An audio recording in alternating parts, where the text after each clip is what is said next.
இது மொழி சார்ந்த படம் அப்படின்னு சொல்லி தான் அந்த இந்தி திணிப்பை எதிர்த்து பேஸ் பண்ணி எடுக்க போகிற படம் தான் இது. இது எந்த படத்துக்கும் கிளாசிக்கே கிடையாது.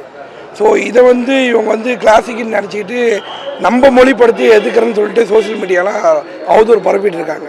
இது எல்லா தமிழர்களும் பார்க்கக்கூடிய ஒரு சூப்பரான படம்.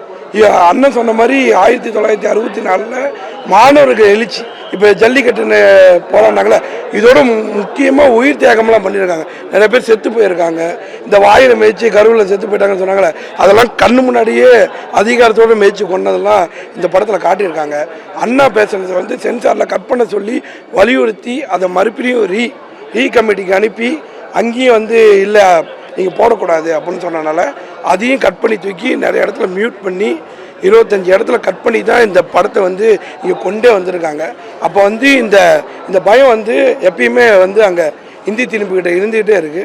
இது இருக்கிற வரைக்கும் தமிழ் வாழ்ந்துக்கிட்டே இருக்கும். தமிழ் வாழ்க. தமிழ் வாழ்கிறதுக்கோசரமே பார்க்கணும். மொழியில்னா நாம் இல்லை. இவங்க சும்மா கிளாசிக்னு சொல்லிட்டு இருக்கிறானுங்க. மொழியில்னா நாம் இல்லை. மொழி இல்லாமல் என்ன போய் பண்ண முடியும்? ஒன்றுமே பண்ண முடியாது. இதை கிளாசிக்காக பார்க்காம எல்லா மக்களும் அப்போ எப்படி போராடி செத்தாங்க அப்படிங்கிறத பார்க்கணும். இது கண்டிப்பாக எல்லாம் பார்க்கக்கூடிய படம். தமிழைக்காகவும் தமிழ்நாட்டுக்காகவும் எவ்வளோ கஷ்டப்பட்டாங்கன்னு தெரியாமல் சில பேர் தீய சக்தின்னு சொல்கிறாங்களா, அதுக்கு பதிலடி தான் இன்றைக்கி வெளியாகிற பராசக்தி. இந்த பராசக்தி படம் பல தடைகளை தாண்டி இன்றைக்கி வந்திருக்கு. அறிஞர் அண்ணா இந்த படத்தில் வராரு அப்படின்னோடனே எங்களை மாதிரி தமிழ் ஆர்வலர்களுக்கு, தமிழன்னு சொல்கிறது பெருமை அடையவர்களுக்கு அந்த அறிஞர் அண்ணாவை பார்க்கணும். வரலாற்று படங்கிறதுனால நாங்கள்லாம் நாங்கள் பிறக்கிறதுக்கு முன்னாடி இந்த மொழிப்போரெலாம் தெரிஞ்சுங்கிறதுக்காக இந்த படம் பார்க்குறதுக்காக நான் பஸ்ஸாகவே வந்திருக்கோம்.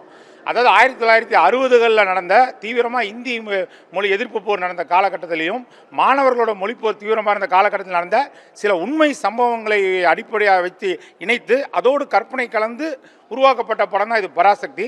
சிவாஜி நடித்த பராசக்தி ரீமேக்ஸ் கிடையாது. இது புதிய கதை. இந்த இயக்குனர் சுதா கங்காரா சூரரை போற்றுன்னு தேசிய விருது வாங்கியிருக்காங்க. இறுதி சுற்றுன்னு படம் எடுத்திருக்காங்க. அவங்களுக்குன்னு தனி ஒரு எதிர்பார்ப்பு இருக்குது. அந்த வகையிலையும் இந்த படம் பார்க்க நாங்கள் வந்திருக்கோம். இந்த தமிழ் மொழியை இன்றைக்கி இப்போ பல வகையில் தமிழ் மொழியை அழிக்கவும் தமிழுடைய கலாச்சாரத்தை அழிக்கவும் பல வகையில் இன்றைக்கி ஒரு செயல்பாடு இருக்கிற நேரத்தில் இந்த வரலாற்று பிரிவு இது ஒரு பீரியட் ஃபிலிம். 1960 அந்த தமிழ் மொழிக்காக எவ்வளோ கஷ்டப்பட்டாங்க காக்கிறதுக்கு நம்ம இதை அப்படிங்கிறத வச்சு அடிப்படையாக வந்த படனால இது எல்லாருமே இந்த ஜென்னிசெட் தலைவர்னு சொல்கிறவங்கலாம் அவசியம் பார்த்து அந்த படத்தில் அவங்க பட்ட கஷ்டம் தியாகத்தை எல்லாம் தெரிஞ்சுக்கிட்டு இனிமேல் நம்ம தமிழையும் தமிழ் மொழியையும் நம்ம விட்டு கொடுக்காமல் எந்த ஒரு விஷயத்துலையும் காக்கணுங்கிறதுக்கு இந்த படம் ஒரு நிச்சயமாக ஒரு இதாக இருக்குன்ற ஒரு நம்பிக்கை. இந்த படத்தில் பராசக்திங்கிற பேரே கலைஞர் சிவாஜி கணேசன் ரெண்டையும் நினைவுட்டு தான். அதனால் அவங்க ரசிகர்கள் ஒரு ஆர்வத்தோடு வந்திருக்காங்க கலைஞரை அந்த பராசக்திடாங்கிறது. அது தீய சக்தி அல்ல. நம்ம அந்த காலத்தில் பண்ணதெல்லாம் இது தான்.